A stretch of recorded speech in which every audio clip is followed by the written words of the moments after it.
तो बच्चों आते हैं क्वेश्चन नंबर 12 पे। ये प्रोजेक्टाइल 2 डायमेंशनल मोशन का सवाल है। हालांकि इसको हमने मॉडरेट कैटेगरी में पुट किया। ये सवाल है बहुत आसान, बट बिकॉज इसमें सारे ऑप्शंस चेक करने पड़ रहे हैं तो थोड़ा टाइम लग सकता है, 1 आध मिनट ज़्यादा, तो इसलिए हमने मॉडरेट कैटेगरी में पुट कर रखा है। इस सवाल में ऐसा दे रखा है कि पार्टिकल जो है वो y = x² ट्रैजेक्टरी में मूव कर रहा है और t = 0 इनिशियली वो ओरिजिन पर है। अब अपने को ऑप्शंस कुछ चेक करने हैं, एक्सेलरेशंस और स्पीड्स में रिलेशंस हैं, तो मैं उसके लिए यहाँ टाइम के टर्म्स में इसको डिफ्रेंशिएट कर लेता हूँ। तो ये बनेगा dy/dt which is vy and here we will get 2 से 2 कैंसिल आउट हो जाएगा, x × dx/dt which is vx। तो इसको टाइम के टर्म्स में डिफ्रेंशिएट करने पर ये रिलेशन आता है। देखो बच्चों, t = 0 की अगर बात करें तो पार्टिकल ओरिजिन पे और उसकी स्पीड उन्होंने दे रखी है 1 मीटर पर सेकेंड। तो t = 0 पर x = 0 है, तो x = 0 पुट करेंगे तो vy 0 आता है। मतलब t = 0 पे vy 0 है, vy 0 है मतलब जो भी स्पीड होगी वो x में होगी, और स्पीड है कितनी 1 मीटर पर सेकेंड। मतलब इनिशियली पार्टिकल की वेलोसिटी x में है और वो 1 मीटर पर सेकेंड के बराबर है। अब ऑप्शंस पे आते हैं।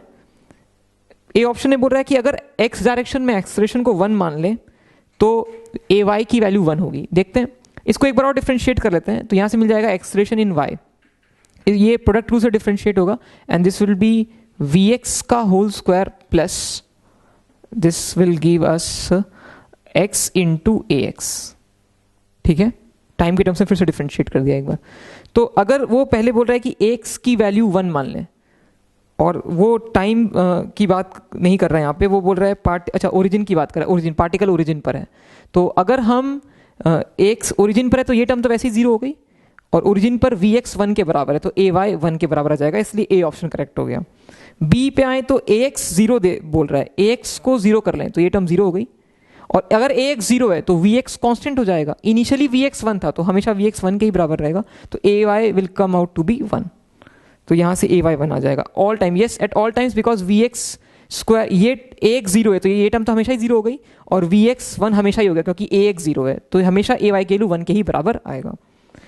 t = 0 पे पार्टिकल की वेलोसिटी x में, वो ऑलरेडी हमने देख लिया, यहाँ पे इनिशियली पार्टिकल x में मूव कर रहा होगा। अच्छा, ax = 0, हमें पता है कि डी ऑप्शन की बात कर रहा हूँ अब मैं। अगर ax को जैसे ही 0 बोलूंगा तुरंत ay कांस्टेंट और 1 के बराबर आ जाएगा। तो बोल अगर ax 0 है तो t = 1 सेकेंड पे पार्टिकल की वेलोसिटी x एक्सिस के साथ 45 डिग्री बनाएगी। तो ऐसा एज्यूम कर लेते हैं 1 सेकेंड बाद पार्टिकल कुछ यहाँ पे आ गया होगा और इसके वेलोसिटी कुछ यूँ होगी, tangential to the path. x पे तो वेलोसिटी 1 ही होगी क्योंकि ax 0 बोल रहे हैं, और y में कुछ वेलोसिटी आ गई होगी vy। तो y की वेलोसिटी निकाल सकते हैं क्योंकि y में एक्सेलरेशन कांस्टेंट हो जाएगा, तो हम v = u + at लगा करके y डायरेक्शन में, फाइनल वेलोसिटी इनिशियल 0 थी y में जब पार्टिकल यहाँ पे था, a की वैल्यू 1 है, टाइम भी 1 है, तो vy की वैल्यू भी 1 आ जाएगी, और ये एंगल जो है 45 आ जाएगा, ये भी 1 ये भी 1। तो नेट वेलोसिटी वेक्टर जो है वो x एक्सिस के साथ 45 डिग्री बनाएगा, जो कि करेक्ट ऑप्शन है, इसलिए इसका आंसर ABCD सारे होंगे। तो बच्चों क्वेश्चन नंबर 13 पे आते हैं। ये सवाल KTG थर्मोडायनेमिक्स का है, और इसको अभी हमने मॉडरेट टू टफ कैटेगरी के बीच में पुट कर रखा है। हालांकि इस सवाल में थोड़ी एम्बिग्यूटी है, हमें वेट करना पड़ेगा कि जेईई एडवांस के जब आंसर सोल्यूशन आते हैं और वो क्या इसका सोल्यूशन आंसर की क्या देते हैं उस पर सारा डिपेंड करेगा। बट फिर भी हमारी टीम में जो सोल्यूशन प्रिपेयर किया है उसके अकॉर्डिंग इसका सोल्यूशन अभी मैं आपको एक्सप्लेन करने वाला हूँ। तो इस सवाल में क्या है बच्चों की, एक बबल है जो एक लिक्विड में है इमर्स्ड, और आउटसाइड प्रेशर उस लिक्विड में P0 है। तो ऐसा सिनेरियो कुछ इमेजिन कर सकते हैं कि we have a bubble over here, और यहाँ पे प्रेशर P0 है, इसको मैं कांस्टेंट मान रहा हूँ, पूरे टाइम P0 है। अभी इनिशियली क्वेश्चन में लिख रखा है कि अंदर और बाहर प्रेशर बराबर है, और इसमें वॉल्यूम का स्मॉल अमाउंट से चेंज आया है, रेडियस चेंज हुआ है और रेडियस r - a हो गया है, और ये जो चेंज है बहुत स्मॉल है, a is very less than r, ये सवाल में मैंशनड है। ये जो वॉल्यूम का चेंज आया है ये किसी एक्सटर्नल रीजन के कारण आया होगा, एक्सटर्नल फोर्स के कारण आया होगा, जिसके कारण इंटरनल प्रेशर बढ़ा होगा, कोई एक्सटर्नल एजेंट होगा जो फोर्स लगाया होगा इस पर, इसका वॉल्यूम कम हुआ होगा और अंदर प्रेशर बढ़ा होगा, और हमें उसका वर्क निकालना है। तो मैं ऐसा एज्यूम करता हूँ कि इसके वॉल्यूम में जो स्मॉल चेंज आया है, ये r से r - a हो गया, इसके कारण जो प्रेशर में बढ़ोतरी हो रही है, इंक्रीमेंट हो रहा है, दैट इज dp, ऐसा मान लेते हैं। तो ये dp जो है ये बिकॉज ऑफ एक्सटर्नल एजेंट का जो फोर्स है उसके कारण आया है और इसी का वर्क अपने को निकालना है। तो आई कैन से कि जो वर्क डन होगा that would B dp into dv। ये dp और dv को आप समझते हैं कैसे लिखना है। dv लिखना बहुत आसान है क्योंकि इसका बहुत स्मॉल अमाउंट से रेडियस चेंज हुआ है, तो I can write dv as surface area into change in radius. तो 4 pi are square into A से ए अमाउंट से ये कम हुआ है, आर माइनस ए हो गया इसका रेडियस, तो रेडियस में ए की डिक्रीमेंट है, तो वॉल्यूम का चेंज मैं ऐसे लिख सकता हूँ। ये जो वॉल्यूम का चेंज लिखा है, ये वॉल्यूम इस टाइम पे मैं ऐसे लिख सकता हूँ approximately volume would be 4/3 pi are cube. अब हमारा जो मेन मकसद है वो ये डीपी निकालना है। सवाल में हमें एडियाबेटिक होने का हिंट मिलता है सवाल पढ़ करके। एडियाबेटिक प्रोसेस मानते हुए अगर मैं ये लॉ लगाऊं पी की power gamma equals to constant और डीपी कैलकुलेट करूं यहाँ से, इसको पार्शियली डिफ्रेंशिएट करके, तो ये डीपी इंटू वी की power gamma plus pressure gamma V gamma -1 dv will be equal to 0। अब यहाँ पे मैं dp को अगर कैलकुलेट करूँ तो this comes out to be, ये v की पावर गामा कैंसिल आउट हो जाएगा और हमें मिलेगा -dv into P gamma upon V. dp को यहाँ पुट कर देते हैं, ये माइनस साइन तो ये इंडिकेट कर रहा है कि प्रेशर बढ़ा है तो वॉल्यूम कम हुआ होगा, तो मैग्नीट्यूड से मतलब है हमें, तो dv की वैल्यू जो है चेंज इन वॉल्यूम जो है वो यहाँ से पुट करते हैं 4 pi are square a into pressure, gamma की वैल्यू 41/30 dV है अपॉन वॉल्यूम, और ये volume 4/3 pi are cube put कर रहा हूँ बच्चों। ये मैंने dp पुट किया है अभी। Now coming to dv again putting the same value 4 pi are square a. इसको सॉल्व करते हैं। इसको सॉल्व करने पे हम देख सकते हैं कि ये जो टर्म बनेगी यहाँ पे 4 पाई कैंसिल आउट हो जाएगा, ये आर क्यूब बन रहा है, यहाँ आर की पावर 4 है तो ऊपर एक आर बचेगा और ए स्क्वायर बचेगा। चीज़ों को कलेक्ट करते हैं, ये 3 से ये यहाँ 10 बचेगा। What we get is 41/10 and we are having 4 pi R A square. I think कुछ मिस आउट नहीं हुआ है, ये आर आ गया, ए स्क्वायर आ गया 41 4 पाई। अपने को एक प्रेशर की टर्म पी भी आएगी यहाँ पे। अपने को सवाल में ये टर्म के साथ में एक x मल्टीप्लाई दिया हुआ है, तो यहाँ से जो x की वैल्यू अपने को मिलती है that comes out to be 4.1। But इसमें अब एम्बिग्यूटी की, ये जो प्रेशर में चेंज आया है डीपी, वो एक्चुअली कुछ लोग ऐसा भी मान सकते हैं कि ये स्मॉल चेंज में भी चेंजेस धीरे धीरे आए होंगे, 0 से डीपी लीनियरली वेरी करता हुआ प्रेशर चेंज हुआ होगा।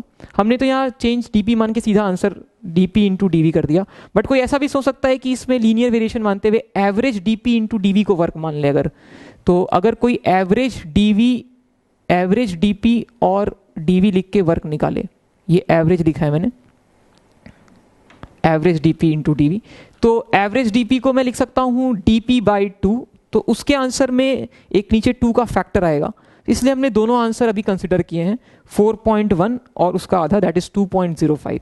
But let's wait and watch कि जेईई एडवांस अपने फाइनल आंसर की में क्या देती है। तो बच्चों अब आते हैं क्वेश्चन नंबर 14 पे, जो कि करंट इलेक्ट्रिसिटी का बहुत आसान सा सवाल है। ये व्हिटस्टोन और रेसिस्टेंस का वेरिएशन विद टेम्परेचर का एक बढ़िया कॉम्बो है। हालांकि बहुत आसान सवाल है। इस सवाल में से 4 रेसिस्टेंस दिए हुए हैं। व्हिटस्टोन बैलेंस व्हिटस्टोन है, उसको मैंने स्टैंडर्ड फिगर्स का यहाँ पे बना रखा है तो समझने में थोड़ा आसान पड़े इसलिए।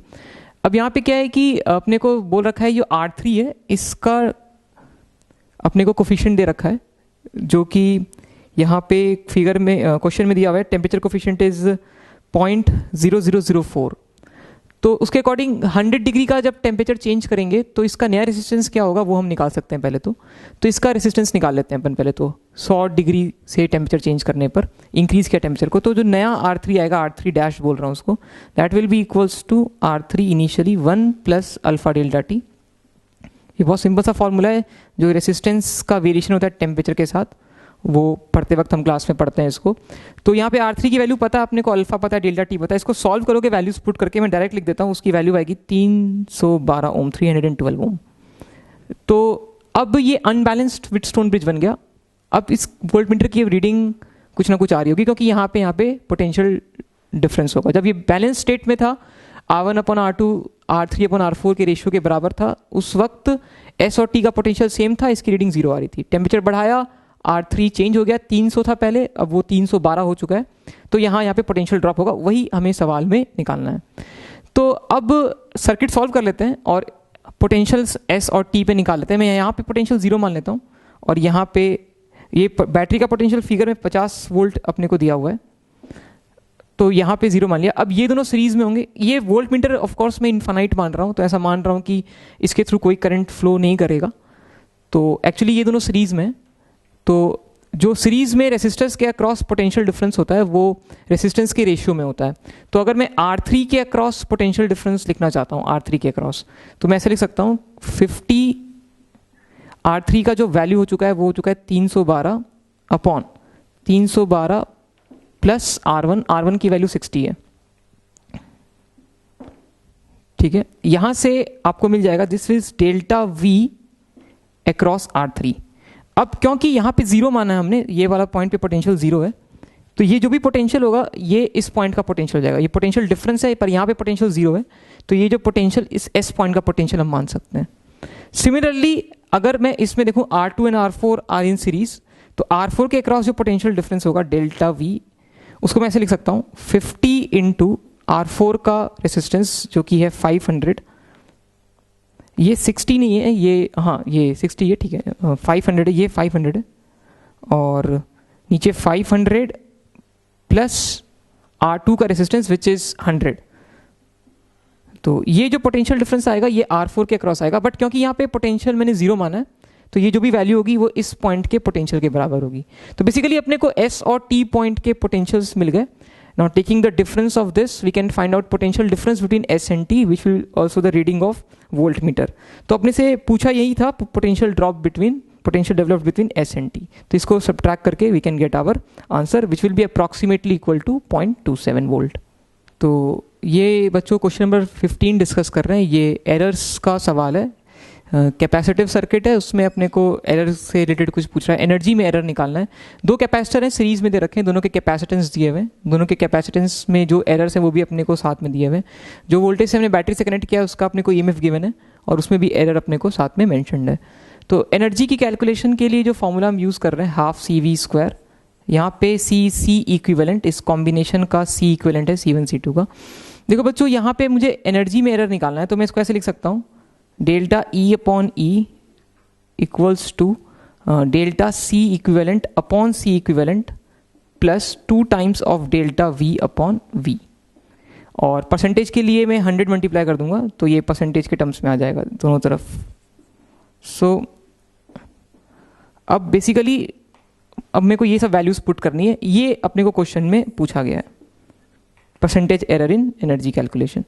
तो C इक्विवेलेंट और डेल्टा C इक्विवेलेंट, पहले इसकी कैलकुलेशन करते हैं। तो ये दोनों कैपेसिटर क्योंकि सीरीज में, तो I can right 1/C equivalent will be 1/C1 plus 1/C2, और यहाँ पे एरर निकालने के लिए इसको डिफरेंशिएट करते हैं स्मॉल चेंज देखने के लिए। तो DC इक्विवेलेंट अपॉन DC का C इक्विवेलेंट का square will be equals to, यहाँ पे आएगा DC1/C1 square plus DC2/C2 square. I hope आपने फॉलो किया होगा, मैंने डिफरेंशिएट किया। एक C इक्विवेलेंट को आप उठा के यहाँ भेज दो, यहाँ स्क्वायर है, इसको उठा के यहाँ भेज दो C इक्विवेलेंट, तो ये जो टर्म है ये टर्म आपको यहाँ से मिल जाएगी।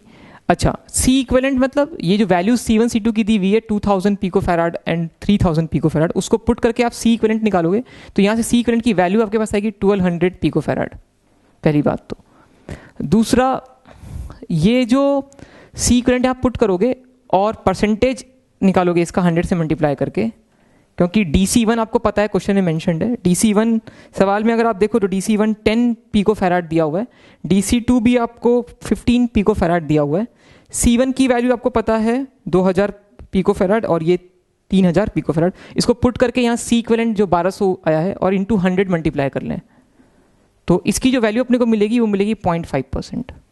यहाँ से ये जो 0.5% मिल रहा है, इसका वैल्यू जो मिल रहा है 0.5%, इसको यहाँ पे हम पुट कर सकते हैं। ये एक्चुअली है percentage error in calculation of C, तो यहाँ से ये 0.5 आ जाएगा, प्लस यहाँ पे percentage error in delta V, उसके लिए यहाँ पे सॉल्व करते हैं। तो 2 into delta V, error in V जो अपने को है यहाँ पे 0.02 दिया हुआ है, 0.02 एंड v की जो वैल्यू है वो है 5 इंटू 100। ये 100 यहाँ से मल्टीप्लाई होकर परसेंटेज एरर इन सी था वो अपने यहाँ से 0.5% निकाल लिया। इसकी वैल्यू बच्चों आएगी, इसको आप सॉल्व करोगे तो ये आएगा 5 plus 4/5 that is 0.8%, which will result into 1.3%। ये हमारा फाइनल आंसर होगा। तो बहुत इजी कैलकुलेशंस, बहुत कोई ज़्यादा टफ नहीं था। कंसेप्ट बहुत इजी थे, थोड़े बहुत कैलकुलेशन थे, कंसेप्ट वाज वेरी इजी, सो इसलिए हमने इसको इजी कैटेगरी में रखा है। और बहुत ही सिंपल सा इसमें जो एरर वाला पार्ट है कैपेसिटिव सर्किट में, उसकी नॉलेज चेक करी IIT ने। तो बच्चों ये नेक्स्ट क्वेश्चन नंबर 16, ये इलास्टिसिटी विस्कोसिटी का सवाल है और इसको ईजी टू मॉडरेट के बीच में ऐसा मान सकते हैं अपन।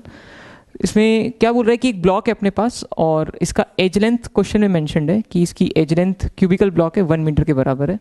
इसको अभी हमने 5 किलोमीटर डीप डुबो दिया पानी में, 5000 मीटर या 5 किलोमीटर। और इस ब्लॉक का बल्क मॉडुलस क्वेश्चन में मेंशन्ड है, bulk modulus is -dp/dv into v। ये क्वेश्चन में 70 इंटू 10⁹ पास्कल के बराबर गिवन है। अब मुझसे पूछ रहा है कि जब इसको अपन 5 किलोमीटर नीचे लेके जाएंगे तो इसमें एज लेंथ में क्या चेंज आएगा। एज लेंथ के चेंज को हम रिलेट कर सकते हैं वॉल्यूम के चेंज से। तो इस वाली जगह से पहले इस वाले एक्सप्रेशन से हम फ्रैक्शनल चेंज इन वॉल्यूम निकाल लेते हैं। अपने को पता है डीपी जो चेंज इन प्रेशर होगा वो ρgh के बराबर होगा। तो यहाँ पे मैं डीपी को ρgh अगर लिख लूँ, ये माइनस साइन तो डिनोट कर रहा है कि प्रेशर बढ़ा है नीचे जाने पे, तो वॉल्यूम बेसिकली कम हो रहा होगा, इसको डिनोट कर रहा है वो माइनस साइन। तो यहाँ पे मैं डीपी के लूँ ρgh पुट करके, रो जो है वो लिक्विड का रो है और वो क्वेश्चन में 10⁻³ kg/m³ क्वेश्चन में मेंशन्ड है। जी 10 और height 5 kilometre that is 5000 metre.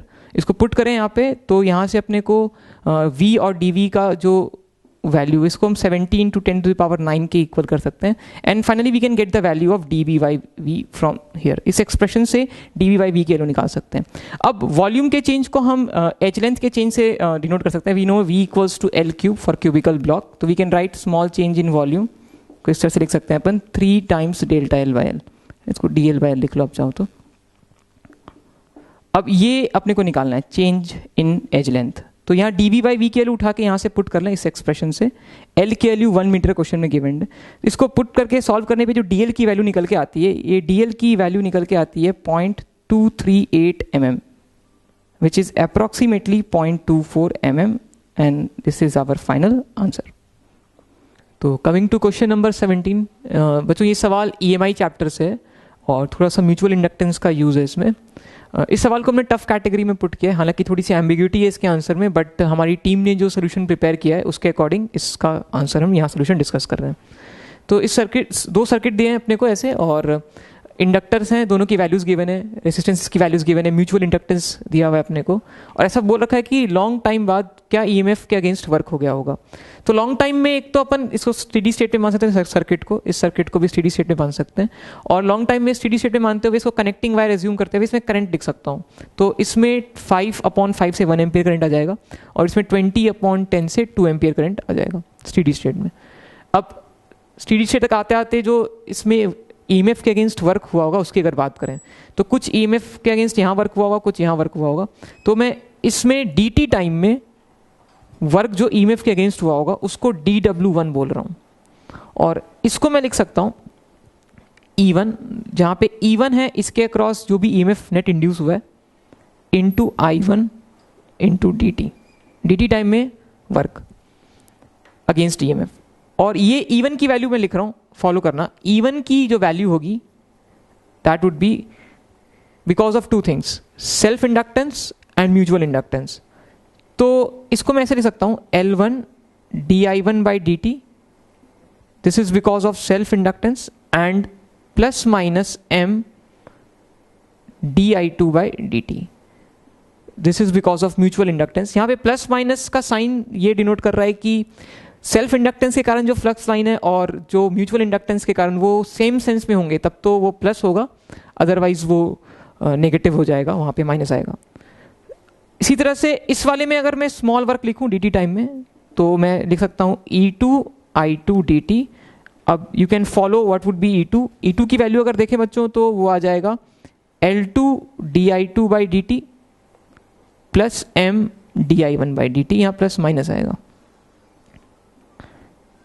तो अगर यहाँ पे मैं E1 और E2 की वैल्यूज को पुट कर लूँ और नेट वर्क निकालने की कोशिश करूँ, इसमें EMF के अगेंस्ट क्या नेटवर्क हुआ है, तो I can write as dw1 plus dw2 equals to, यहाँ पे E1 और E2 की वैल्यूज को पुट करें तो अपने पास जो टर्म्स आएगी, मैं डायरेक्ट टर्म लिख रहा हूँ, आप फॉलो करना, L I1 di प्लस ये L1 है, L2 I2 di2 and here it will be M I1 di2 plus M, ये प्लस माइनस होगा यहाँ पे, plus minus M I1 I2 di1, ये टर्म आएगी। और इसको अगर इंटीग्रेट कर लें तो टोटल वर्क डन आ जाएगा अपने पास। तो इसको इंटीग्रेट करने पे ये टोटल वर्क जो आएगा W1 प्लस W2, ये टर्म अपने को मिलेगी half L1 I1 square plus half L2 I2 square. और ये जो लिखा हुआ है बच्चों, आप इसको ध्यान से देखो तो ये लिखा हुआ है D of M I1 I2, D of M I1 I2, ऐसा कुछ, D of M I1 I2। तो इसका integration will be M I1 I2 plus minus M I1 I2। अब बच्चों यहाँ पे वैल्यूज पुट करें L1 I1, L2 I2, M I1 I2 की, तो यहाँ पे या तो ये प्लस लेने पे आंसर 55 मिलेगा अपने को और माइनस लेने पे ये 35 आएगा। तो इसके दोनों प्रोबेबल आंसर हमने दिए हैं 55 और 35। अब आते हैं बच्चों क्वेश्चन नंबर 18 पे। ये हीट ट्रांसफ़र का क्वेश्चन है और इसको हमने मॉडरेट कैटेगरी में रखा हुआ है। इस क्वेश्चन में ऐसा दिया हुआ है कि सनलाइट फॉल हो रहा है बॉडी पे और जो सन रेज फॉल हो रहे हैं उसके कारण जो एनर्जी फॉल हो रही है वो 700 वाट पर मीटर स्क्वायर है और इफेक्टिव एरिया जो ये एनर्जी रिसीव कर रहा है दैट इज़ 0.05 मीटर स्क्वायर। इसका हीट कैपेसिटी दिया हुआ है 420, मास इनटू स्पेसिफिक हीट बोल सकते हैं हीट कैपेसिटी को, ये क्वेश्चन में मेंशन्ड है। अपने से बोला गया है कि आफ्टर लॉन्ग टाइम, मतलब स्टेडी स्टेट रीच कर गया होगा, तब बॉडी और सराउंडिंग के टेम्परेचर में क्या डिफरेंस है। देखो तो इसको मैं सोच सकते हैं कि एट स्टेडी स्टेट ये जो भी सनलाइट के थ्रू पावर एब्जॉर्व कर रहा होगा that would be equal to net emitted power by this body. तो ऐसा बोल सकते हैं कि जो भी पावर ये रिसीव कर रहा है due to sunlight, power due to sun rays will be equal to power, net power emitted by this. और जो नेट पावर ये एमिट कर रहा है उसको मैं न्यूटन्स लॉ ऑफ कूलिंग की मदद से लिख देता हूँ। तो न्यूटन्स लॉ ऑफ कूलिंग में हम ये जानते हैं कि dt/dt का जो मैग्नीट्यूड है that is proportional to temperature difference और equal to k into temperature difference of body and surrounding. सिर्फ मॉड की बात कर रहा हूँ मैं, आप है ना। तो यहाँ पे बच्चों ms dt/dt अगर लिखना चाहूँ मैं, जो नेट पावर एमिटेड है उसको ms dt/dt लिख लेता हूँ। तो ms dt/dt को मैं लिख लेता हूँ k डेल्टा t। ये क्या लिखा है एक बार वापस रिपीट कर दूं, पावर जो सनरेज से ये एब्जॉर्ब कर रहा है वो नेट एमिटेड पावर के बराबर किया है और जो नेट एमिटेड पावर है उसको मैं लिखना चाह रहा था न्यूटन्स लॉ ऑफ कूलिंग से, तो वो ms dt/dt होता और dt/dt को मैंने न्यूटन्स लॉ ऑफ कूलिंग से लिख लिया, इसका magnitude k into delta T हुआ। ये k इज कोफिशिएंट या constant of Newton's law of cooling. तो ये k अपने को क्वेश्चन में गिवन है, मेंशन्ड है सवाल में, और ये डेल्टा टी अपने को फाइंड आउट करना है। इस ms की वैल्यू अपने को पता है क्वेश्चन में, k की वैल्यू पता है क्वेश्चन में, पावर थ्रू सनरेज को हम ऐसा लिख सकते हैं कि ये इंटेंसिटी जो रिसीव कर रहा है into area which is 700 into 0.05। ms की वैल्यू 4200 क्वेश्चन में गिवन है, k की वैल्यू भी क्वेश्चन में मेंशन्ड है। यहाँ से आप डेल्टा टी की वैल्यू निकाल सकते हैं जो कि 8.33 के बराबर आएगा। ये हमारा फाइनल आंसर है।